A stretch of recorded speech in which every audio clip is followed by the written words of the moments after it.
Aujourd'hui, nous partons à la découverte du sorgho et de ses bienfaits avec Marguerite. Actuellement en France, l'élevage représente une part importante de l'agriculture et nécessite un apport conséquent de nourriture pour les animaux. Cependant, avec la sécheresse de cet été, la production de maïs fourrage n'a pas été épargnée.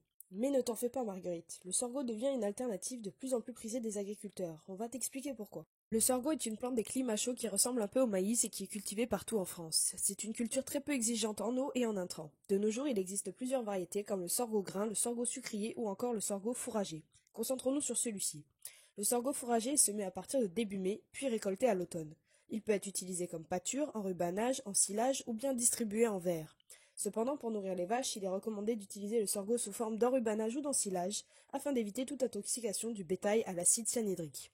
De plus, le sorgho fourragé est une céréale qui est source de protéines végétales et de glucides, en plus de contenir beaucoup d'acides aminés et de fibres.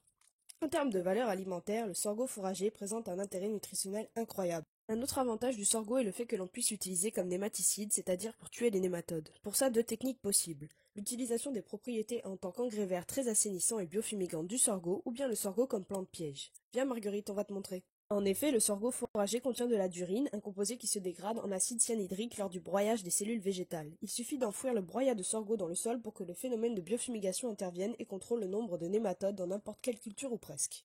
Autrement, le sorgho fourragé peut être utilisé comme plante piège grâce à son cycle court. Dans ce cas-là, il servira de couvert qui sera attaqué et tué par les nématodes pendant que la culture principale se développera correctement et sans subir d'attaque.